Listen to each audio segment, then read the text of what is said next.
Look at all those talking heads for a headless discussion. Wow, somebody had to pull this one off. Yeah.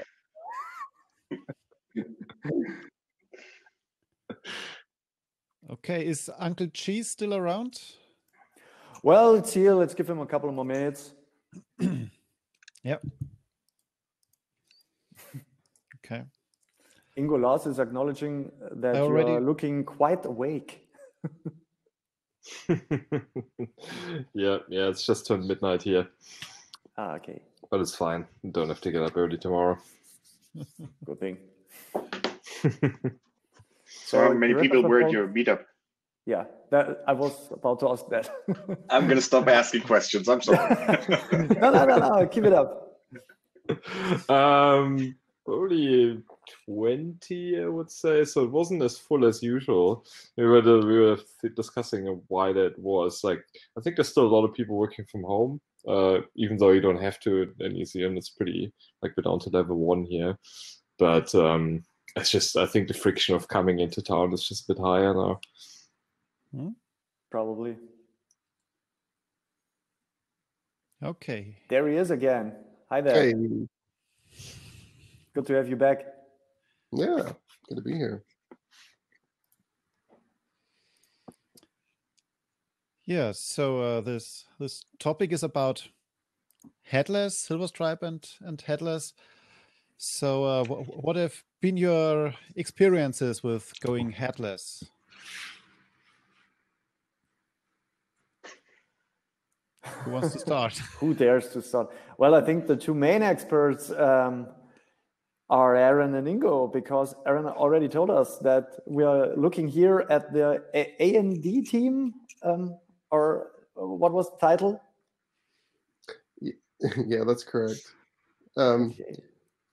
Yeah, I mean, I think a key thing to point out here is that neither of us have any headless sites in production. So, I mean, that should tell you a lot right there, right? Like, I mean, the A&D team is really good at figuring out where the problems might be and what things we might want to look out for, what things might be beneficial to us. But one thing we are not good at is getting anything like, into the real world. So,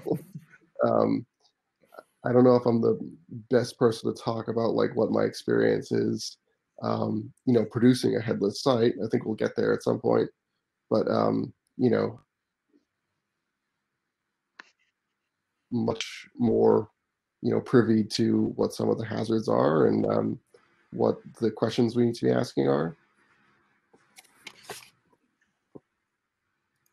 Yeah, I think as Aaron said, like our mission statement isn't to build production websites. We definitely quite close to a lot of teams at Silverstripe Limited who do that, which is why this has always worked pretty good. Like, Silverstripe building a product and having teams right there who will definitely tell you if you're building something they don't need. But the reality is we're not building Next.js or Gatsby sites at Silverstripe Limited either. I hope I can say yet, right? But that's the bane of R&D, right? Like, how far do you take it before you're proving it in reality? One thing to note, though, is all this banging on about GraphQL. Well, that's a general purpose API. I think structured data in CMSs is not going anywhere. That's going to increase in use case, even if the output of that is not Next.js or Gatsby, right? So I think that's only one use case that we hope to fill with a GraphQL API. Okay. Well, actually, my Silverstripe headless journey began after the StripeCon in Malta, Valletta. Ingo, there was a talk from your side, and you filled us in how this is going to be in Silverstripe 4. And I think you did a quick demo with a React app showing us the state of the art. And well, that actually was the point where I started using Silverstripe as a headless engine as well. So what would you say has changed since then? So that was on site, which was brand new back then. So that's been they've been growing like crazy. So that's the kind of funding engine behind Next.js, right? Which is now called site is now called Vercel. Back then, it was basically an SPA, right? There was nothing server rendered about it. So that was quite different. And as I just rewatched a bit of Stacy's talk from last year, and it's like, yeah, the SPAs are hard, right? So the promises that Gatsby and Next.js, I think, would take a lot of this complexity away in the same way that Webpack has done it for a lot of the front-end build tooling. I don't know how well that promise holds up in practice, though. I haven't built a site with it. Do you guys mind if you define what headless means for you before we go into a lot more details? Like, is headless just, we have a CMS running that's not doing the templating and it's just providing the data somewhere else? Or does it have to be that there's an SPA or something in front of it?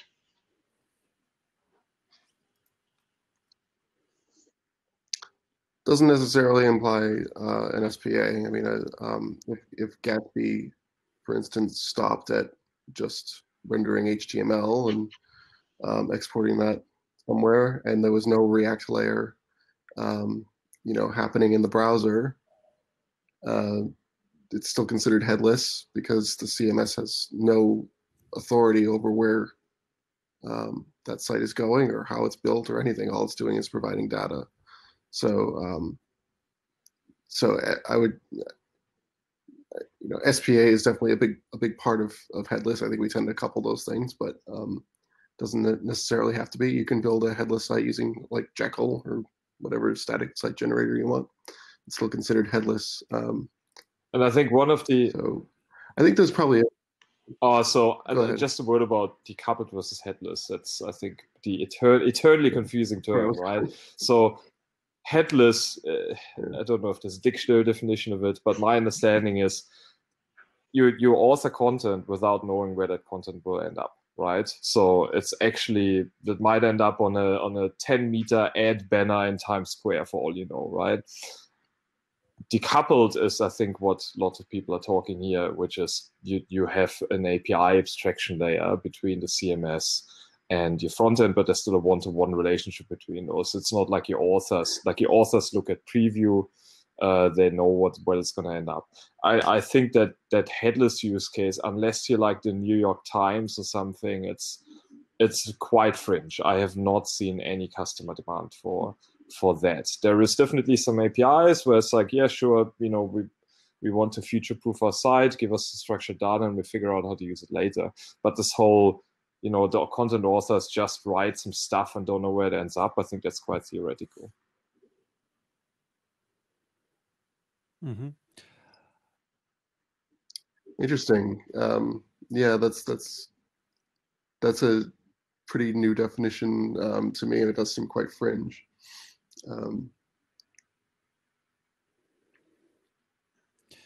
Yeah, Lars is also asking, headless automatically implies routing, and routes happens somewhere else then.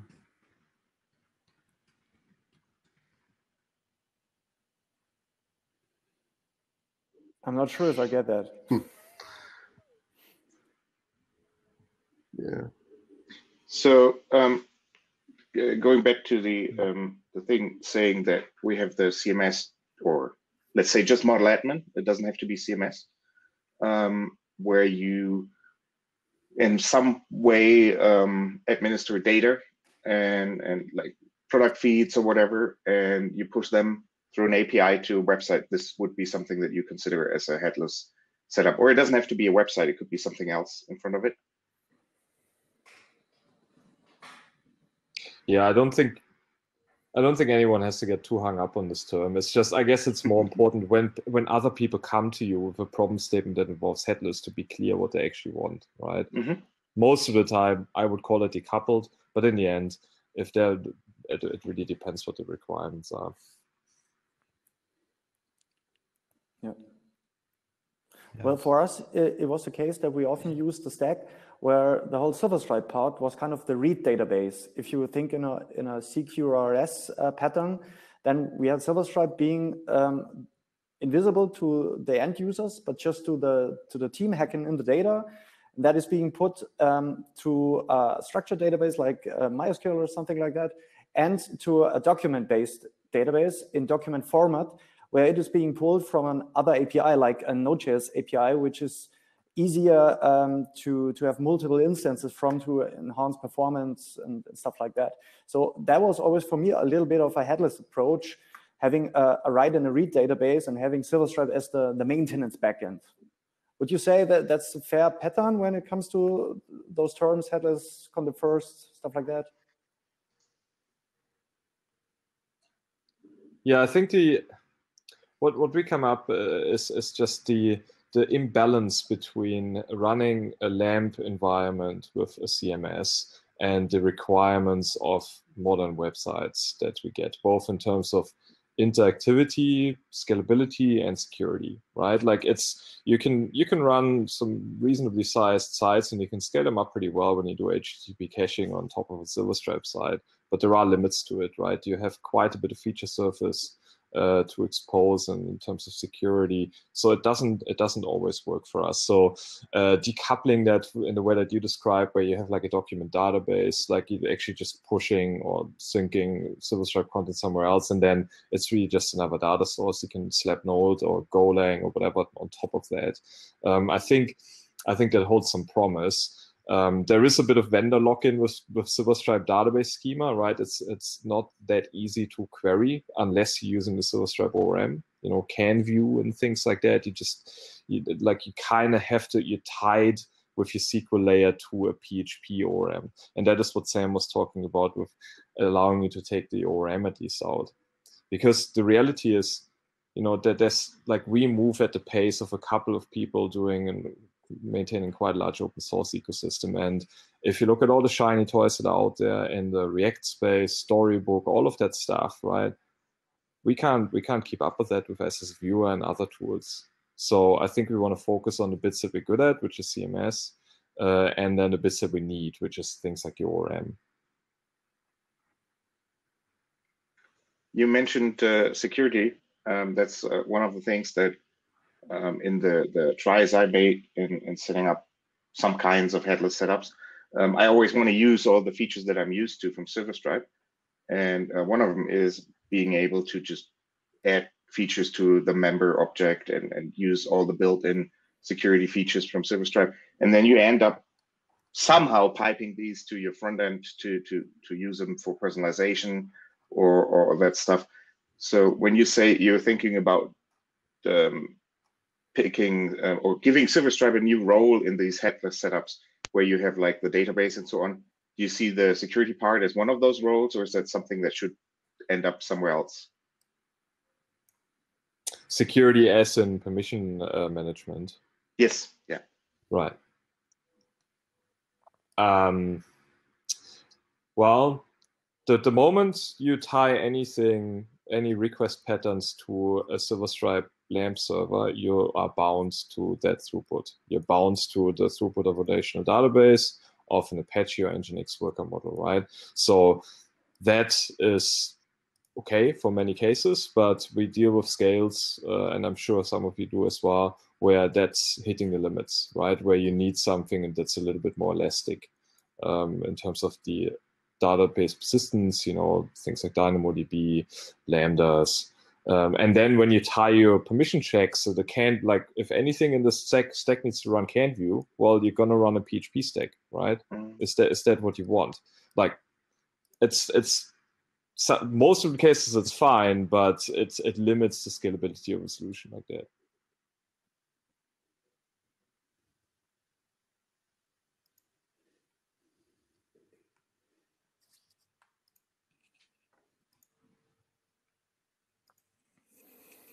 Mm-hmm. So are there any questions from the audience so far, or did we already lose you?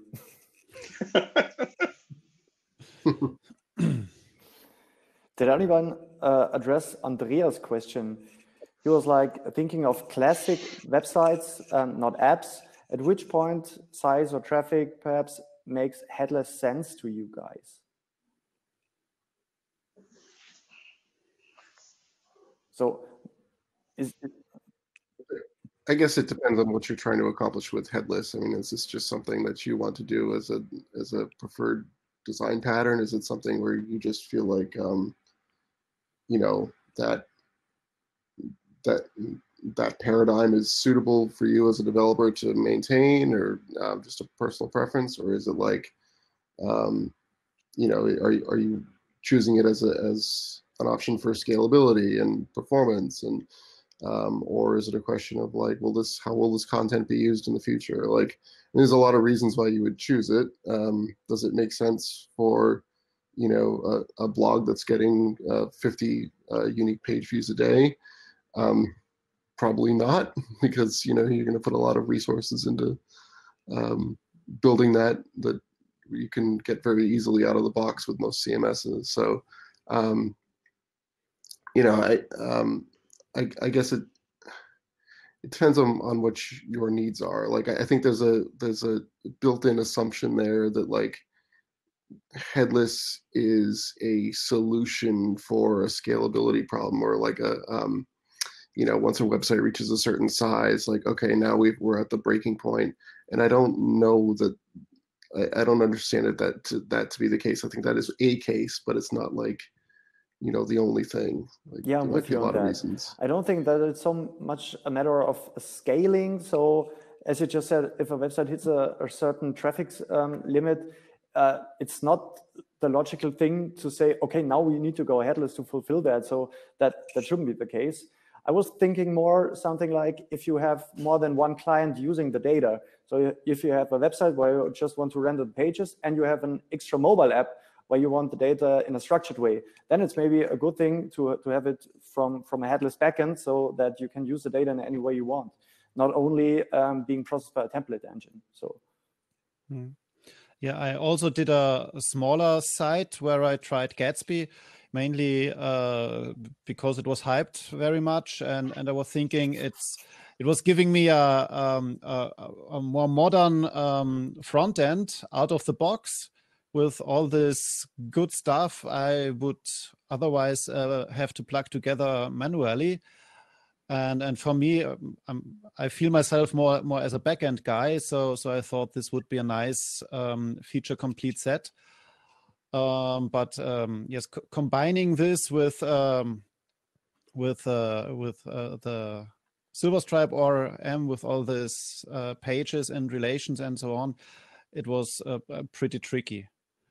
I used Uncle Cheese's Silverstripe Gatsby module, and I somehow got it working. Yeah, but then I tried to fetch the images, so Gatsby can render it and make all these different image dimensions automatically, and yeah, rendering a quite small site with some sub pages with galleries or projects on this site. It took about 10 minutes for just to grab all the images and to render all the images. So it's not really that practical. Yeah, I have a couple responses to that. And so yeah, awesome. I'm glad you used the starter. I'm glad you were able to make use of it, because I can't. So good on you. Proofs of concept, just things that we're trying out to see, how will this work. And yeah, so you raised a couple things there. Like, one is that I really do keep coming back to what you pointed out there, which is just that you get this awesome front end out of the box. And like, we're in this space now with React and Vue where like component based, building is just awesome. I mean, like, you don't get that with SS Viewer. Like, it's hard to go back to that once you're used to building that way. Like, so, I mean, we got to like really acknowledge that like, if that's, I mean, that is kind of part of headless, because if you want to build that way, you do kind of have to be API driven. So I think that, we always talk about the back end and the architecture of it, but the UX is really cool too. Like, so acknowledge that. The second thing is, yeah, like, and Gatsby gets very complicated. That image stuff is, there's a lot of friction to it. And there's a couple things like, tracking image dependencies we actually get for free in Silverstripe because we have that file tracking thing that just accidentally works great as a dependency manager for your images and your pages. You actually know what images appear on your pages and you can query them. So that'll actually work out to our benefit. The other thing is Gatsby is just waiting on the suspense pull request to get merged and or whatever it is, suspense to go stable, right? In React 18 or whatever it's going to be. No one knows. It's kind of like a big joke now.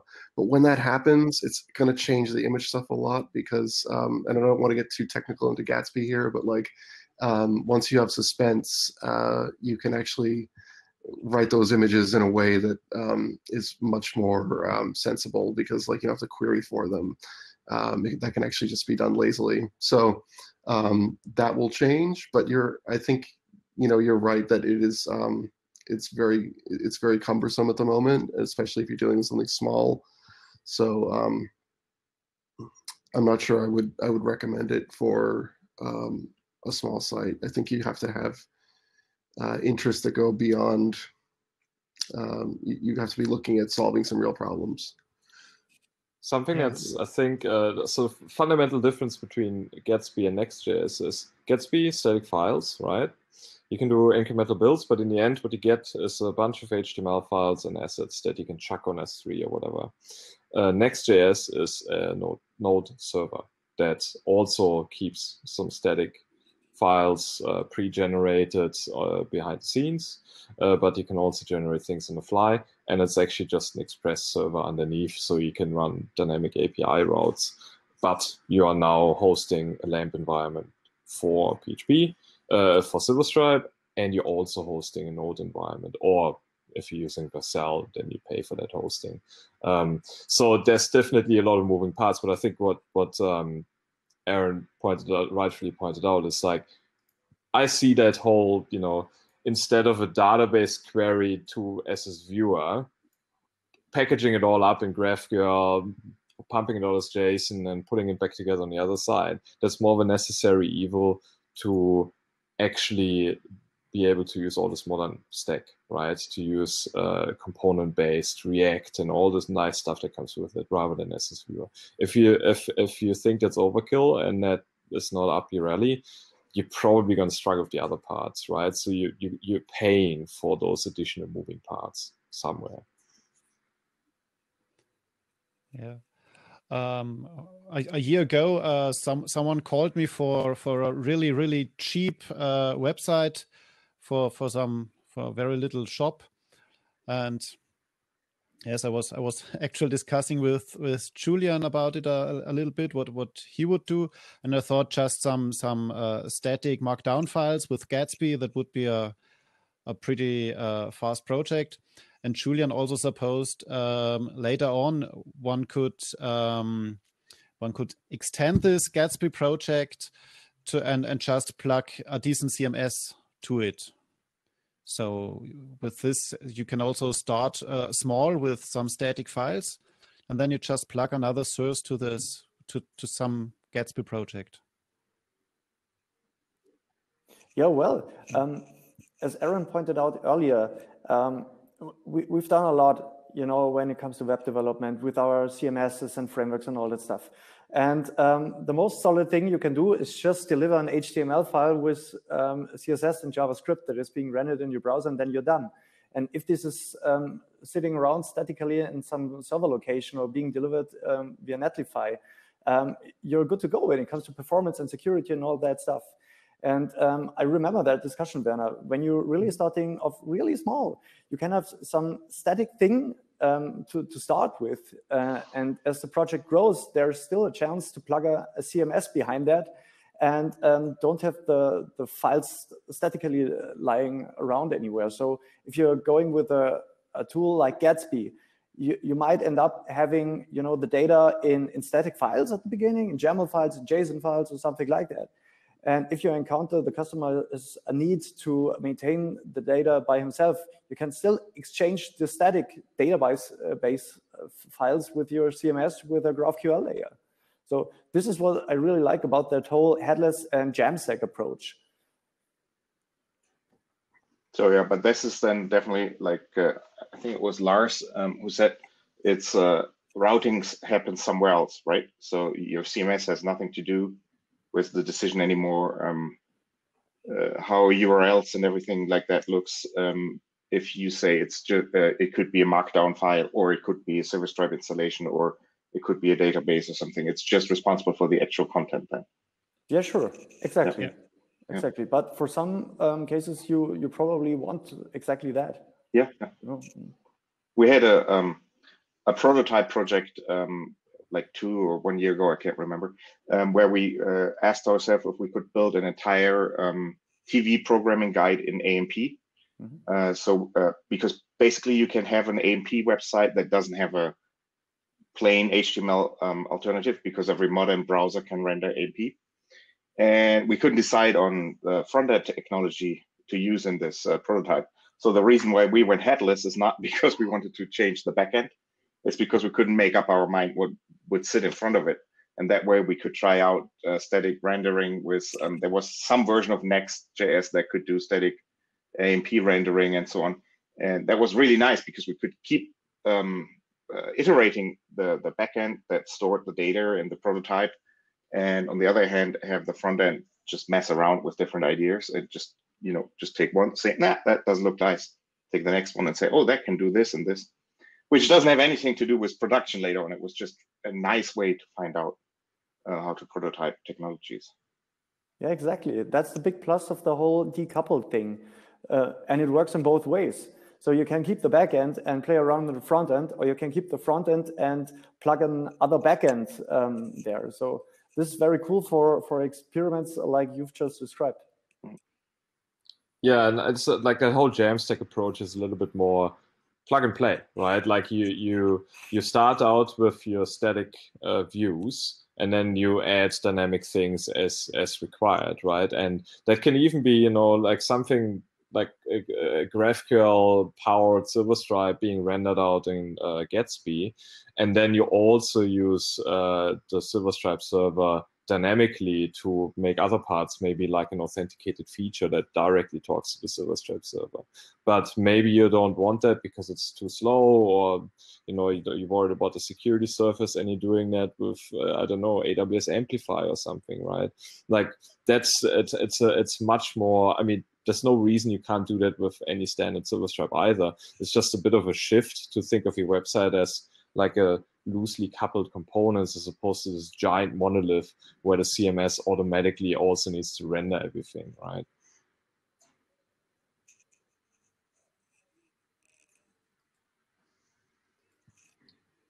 Mm-hmm.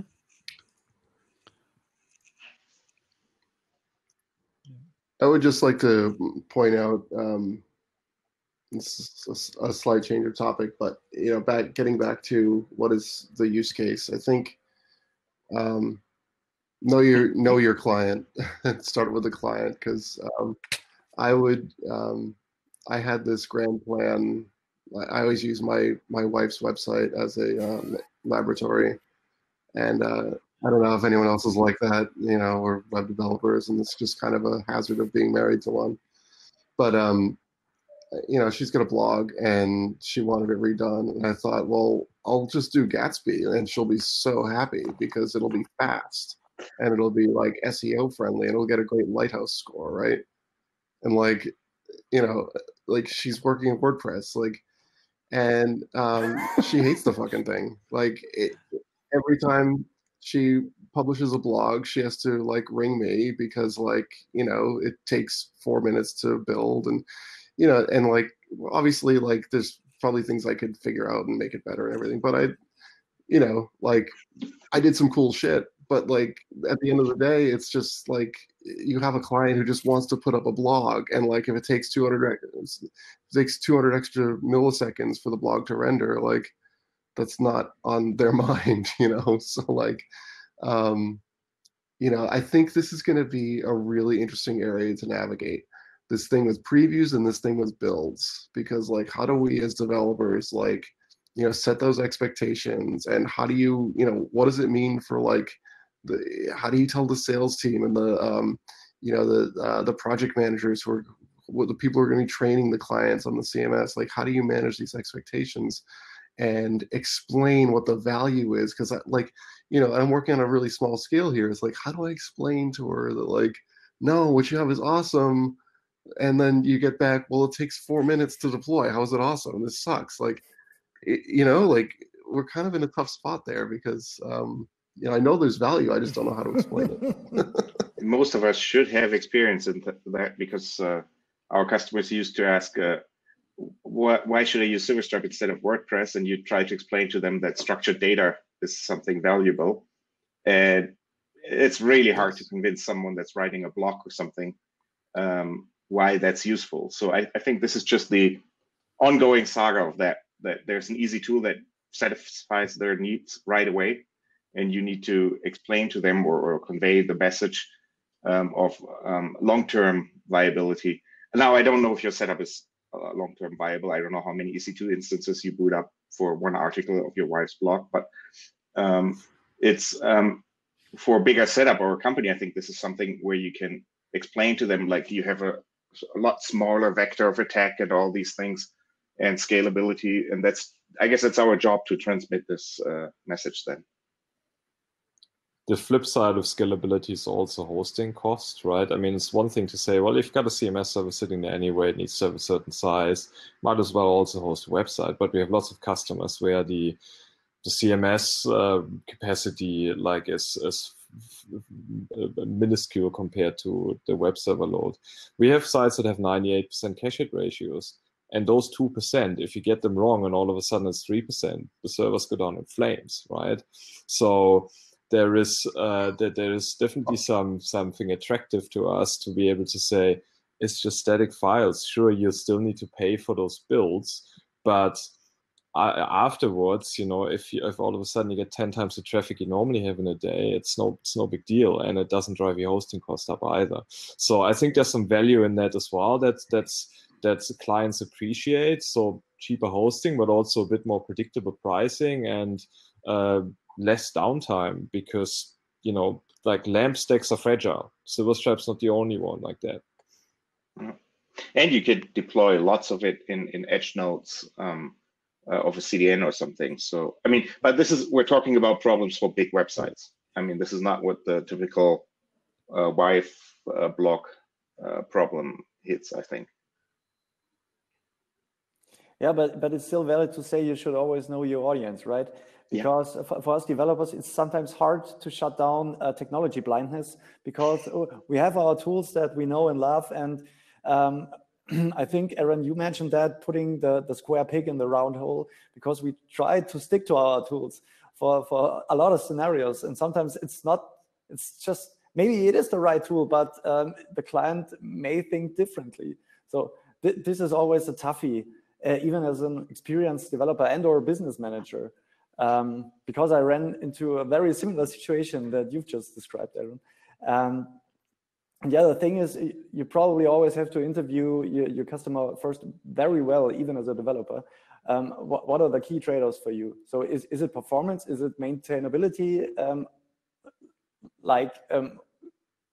Do you want to be able to hack something in, have a preview, and then have it published with one more click being available immediately? So I wouldn't consider this high priority. I would love to have more, like, better performance instead, but, well, good luck telling that to your wife if she thinks differently, right? It depends. Well, my colleague is managing all the content for our big tourism platform, Hallstatt.net, and yeah, he needs to see his changes immediately, so he cannot wait some minutes, because then he's doing something totally different. And so publishing and seeing it pretty fast is a key importance. Yeah, it's very important for us. On pages I manage for customers, it doesn't matter really. One factor that I think hasn't really been discussed here is, like, as you, I guess, you work with bigger customers, they also tend to have their own developers, and they're probably not going to be Silverstripe developers, not even PHP developers, right? But it's much more likely that they know React, right? Like that's such a universal tool now. So if you say, hey, sure, we're using this crazy Silverstripe technology, but if you want to scale this out and contribute to the development, maybe take it over at some point, well, it's just an API. There's some value in that as well, right? Like this is still pretty much a fringe technology, and it's a risk every time any customer decides to go with Silverstripe, apart from maybe New Zealand, they're taking on a certain amount of risk. This is one way to de-risk it, right? To say, well, half of the build, the front end, is actually a very generalized tool set. You're selling him like a really complex setup in that moment that will break in all different parts. He doesn't now only have Silverstripe to learn. Now he has to learn Silverstripe, GraphQL, whatever else Gatsby. So I don't know if it's an easier setup that he's inheriting there. He just needs more technology, diverse technology in his stack then. Yeah, but yeah, the best technology, the best abstraction layers are the ones that aren't leaky, right? So that leakiness, that's yet to be proven, right? How much can you? I mean, sure, not with a starter kit and some alpha level modules, but over time, hopefully, you can say, well, that's a Silverstripe box, and all of the stuff fits in there, and there's an API, and from that point onwards, you do your Gatsby stuff. It's completely separate, right? Yeah. But learning different things already starts when you come to a project which has some Webpack configuration. So it's always, for me, hopefully I don't have to touch it, and I just run yarn build and it should be okay on my side. Yeah. So our profession is becoming quite diverse with different technology skills. Yeah. I can't remember the last time I ran yarn build and it was okay. Of course.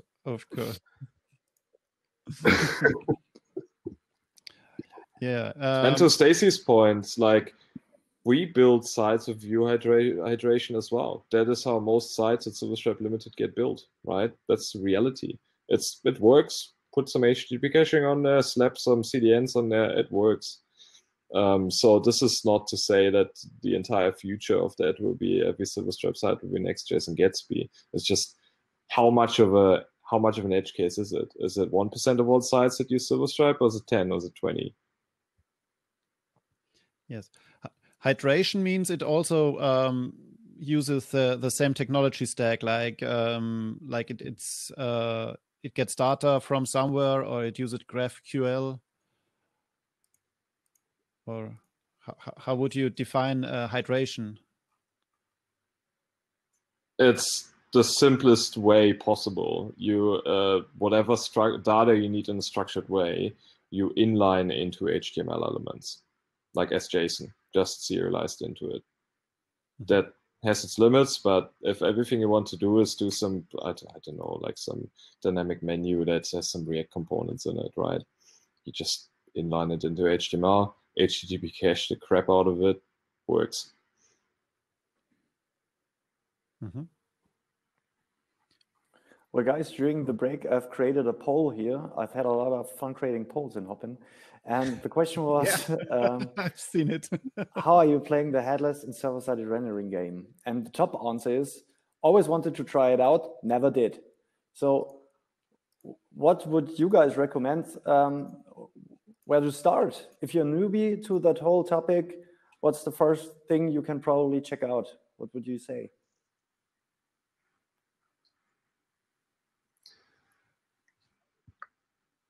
I think if you're looking at getting into a more API-driven paradigm, I really think Next is a good place to start. There's a couple of reasons for that. One is that they've got excellent documentation. Their onboarding is amazing. You jump in and they teach you things to do, and you solve the problem, and it tells you how well you did. It's just brilliantly done. And the second thing is just that it's just more familiar. Ingo and I were talking after the talk tonight about just usually what you think is the right thing to do in Next usually is. And Gatsby, for all the fanfare I made in my talk about simplicity, the end result is simplicity, but there is a very steep learning curve with Gatsby. You're getting thrown, like literally one of the first problems you have to solve in Gatsby is querying your GraphQL API with a GraphQL API. So, good luck. But, that's just part of it. And, you learn. It's got it's steep. But like Next, it's just kind of like, oh yeah, this is kind of the way I would think it would work. I get to render on the server, and then I can, the APIs are really clear, and it just kind of, it feels good. It's less opinionated than Gatsby. But you do need Node, and that's, that's a big issue. Mm-hmm. Well, Martina also wrote in the chat, GraphQL is developed by Facebook, and she thinks due to how Facebook deals with data in general, developers should be aware of the risk of having minor data security. What is your opinion on this? Just because it's developed by Facebook, is it something insecure, or how is how are the other implementations of GraphQL? What you have seen so far? It's just a spec. Facebook isn't shipping you anything that is executable. They're not storing anything because you're using GraphQL.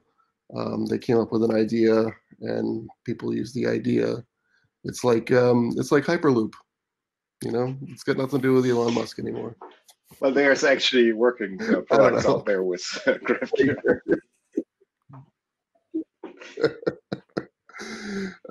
But no, I think that's a fair point. It is developed by Facebook, and we have every reason to be wary of what Facebook is doing these days. But I think to be not flippant about it, they are not related. It's just they came up with an idea, it's a spec, and people use it. That's it.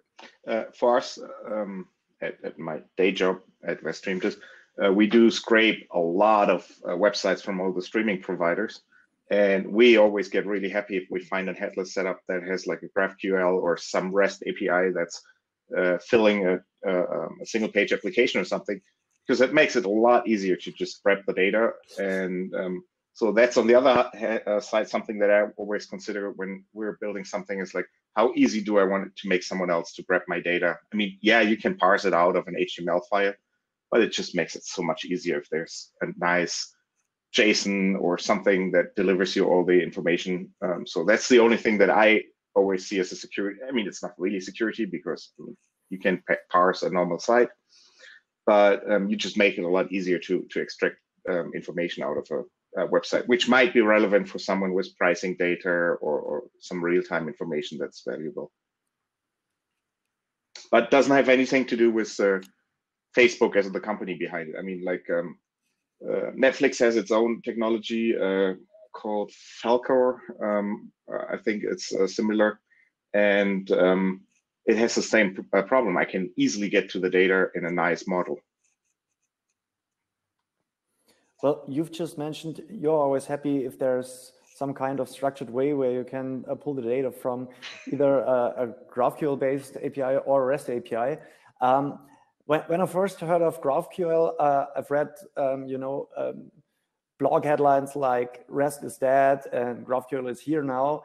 And at the beginning, I thought, okay, is this the next big thing when it comes to APIs? But I don't feel that they are really competitors. So I think that there's a good reason that it can coexist. What do you guys think?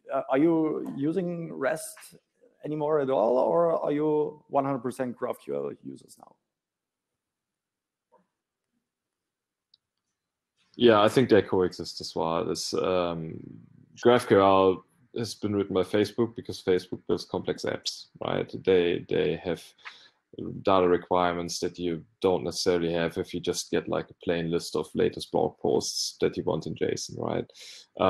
But turns out we have very similar data requirements in CMS. And this is why like the motivation for us to build GraphQL was because we needed an API that can drive a CMS that's as complex as Silverstripe.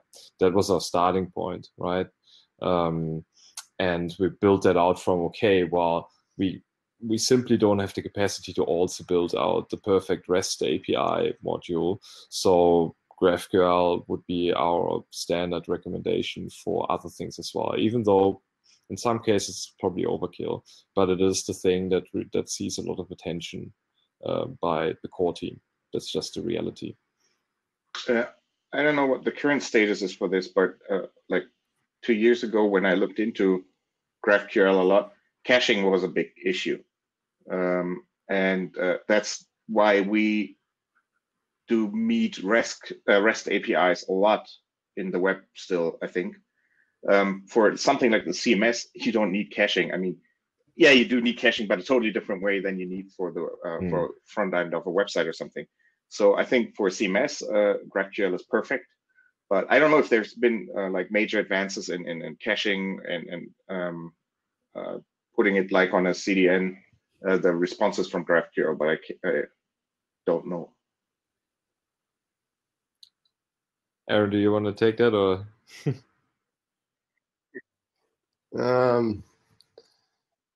Yeah, there's not a great answer here. You know, you can. Well, we're going to ship a experimental query caching middleware with GraphQL 4 that you can have a play with. It's not anything we're kind of recommending, but I think if you're willing to kind of have a play with it, it just matches your query and variables against a cache, and it'll give you the response. So that's one approach. I mean, obviously, if you're doing client-side apps, a lot of your caching is happening from within the browser. But yeah, I mean, it continues to be a problem. Like this is something where REST is better than GraphQL. I think though, so I mean, in the end, it's just an HTTP request. Although GraphQL, the spec recommends that you do that via post, you can totally do it via GET as well. And then your query just becomes a long GET string that is cacheable. I think Apollo does something like that, doesn't it? Where it puts a hash or something in the URL to cache the query. So there's a concept of persisted queries, which is basically you just give a query a name on the server, and then the client doesn't actually send the whole query along. And that's perfectly cacheable as well, because it's quite a short query. If you want to cache the whole actual query string, which can be thousands of characters long, it really depends on how your CDN and middlewares behave.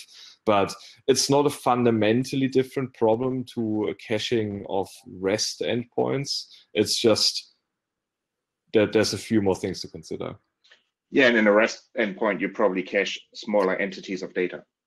Like that's what makes it easier to maintain, I guess, and manage updates. That's right. And Apollo Engine, so Apollo you might be familiar with as a client framework, but they also have a server framework. And they actually have a caching annotation where you can say basically in a nested query, this is cacheable, this isn't, give me everything with the user login and the stuff around it is cacheable, user login isn't.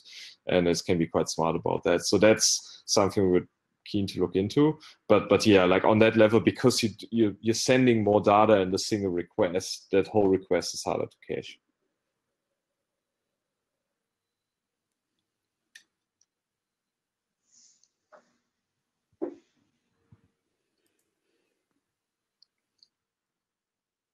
Yeah, it makes you wonder why they recommend post for GraphQL. I never quite understood that.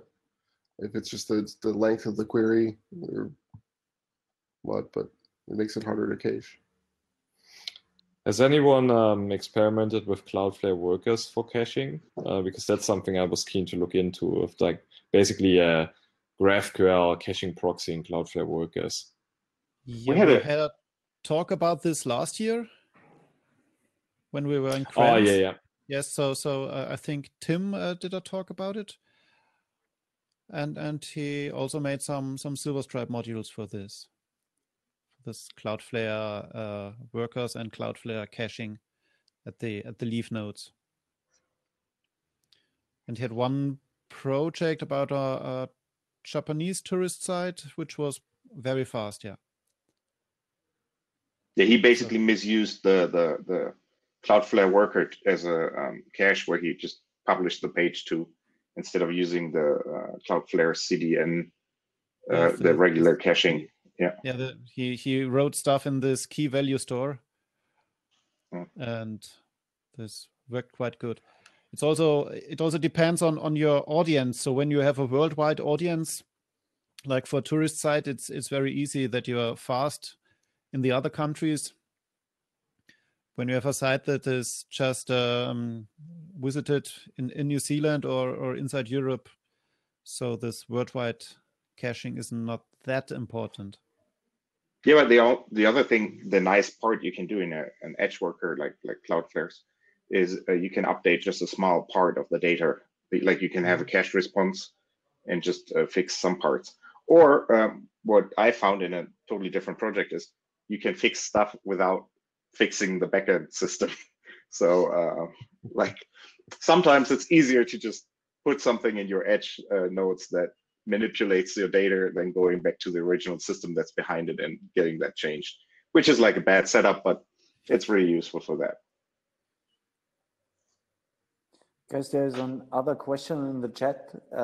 James is asking, have any of you experience in using Silverstripe as a headless CMS for any other static site generators? For example, Jekyll, Hugo, 11T. What do you say? I don't.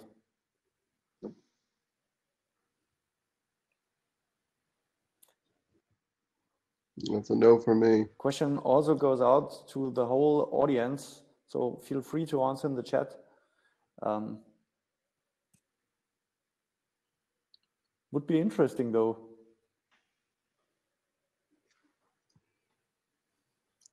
One thing that hasn't been noted before, if if the main concern you have is the scalability of your site or the fact that you don't want to run a dynamic site for security reasons, we also have a static publish queue module, right? It's simply a cron job that will call SS viewer and save the thing to HTML, and you can put it somewhere else. That's much simpler. And we're actually running a big site, newzealand.com, on that model with 100,000 pages. So the trick there becomes more like figuring out what to rebuild and how to manage the rebuild resources, because there's like entire web servers just busy rebuilding things. But I cannot fathom having that site in something like Gatsby. So that's where, we stick with our guns there, but we have our own queue layer. Like it's all, you have other trade-offs that you need to worry about then. Yeah, we used to be running completely on static publisher queue, and we had a constant load on our publishing servers. We had multiple servers publishing the sites, and we had a constant load on them no matter how many people were on the website, which was awesome and really cool. But you hit a point where you just can't handle figuring out what you need to update on your pages anymore, and then this doesn't scale.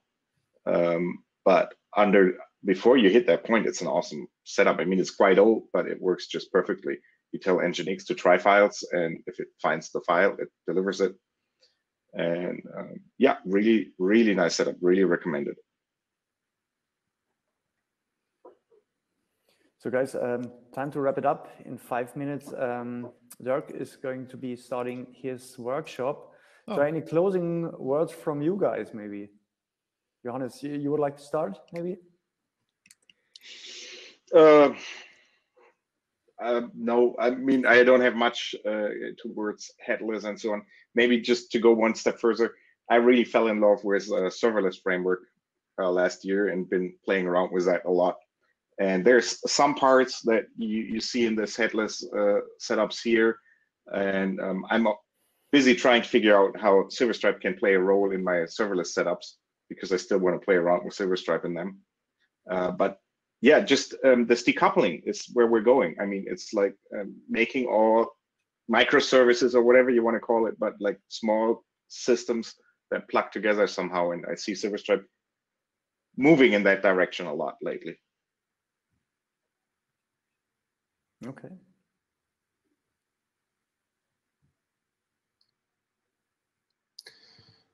Yeah, I think that's right. I guess it's a question of like, is Silverstripe the CMS moving in that direction, or are we, it's multifaceted. We're also encouraging, developers to build their sites in a more decoupled way by investing in things like GraphQL. It does raise an interesting question, and I'm sure this is going to come up more in the conference if it hasn't already, but just the idea of what is a Silverstripe 5 in a fully decoupled format, because that really was kind of the end game, right? With going with GraphQL and the CMS was like, well, maybe we could do a full SPA at some point, and obviously we got roadblocked by things like just how complex everything is with Entwine and everything. But what does that look like? I mean, how does Headless work in the CMS? Are we writing our get CMS fields in React? Like, what does that mean, and how will that affect the developer experience? Because we love those. We love the PHP APIs that make our CMS great. So does that all go away? Those are big conversations right now. Yeah, I would say if you like the way you're doing it at the moment, there is the grass is always greener on the other side, but like there's nothing that pushes us that we're forced to go this way. But I would know that we've talked about this for a number of years, and you can see we only have so much capacity to drive change. And the likes of Gatsby and Next and React and all of the stuff that's hanging off it, they have a lot more capacity to drive change and to create new shiny toys. So if you like what you have, that's cool. If SS View is good enough for you, if static publish queue is good enough for you, if you want that change, I think you'll find, component-driven sites built with React. You'll find the change moves a lot quicker when you find ways to only use Silverstripe for its core purpose and then decouple the rest and just deal with the trade-offs that come on this path. Well, I also remember when this whole idea by content first and having it separated from your HTML, it isn't that new as it sounds. So Ingo already mentioned it in his book in 2008, 2009, and he had an example with passing data to a Flash. So it's just, I forgot about that. It's just a different front end right now, but it's still an old idea. You have some structured data, you put it out somewhere somehow with any kind of Schnittstelle it doesn't matter what kind of format or what kind of if REST or GraphQL or just plain JSON files. Right, guys, I'd say we are right on time. Thanks a lot, especially to the New Zealand guys in Wellington. Thanks for staying with us. It was very cool having you again. Yeah, and in 1 minute, actually, we can head back to the stage. I think Dirk is already getting ready for his workshop. And well, thanks to you. Bye-bye. Bye-bye. Bye-bye.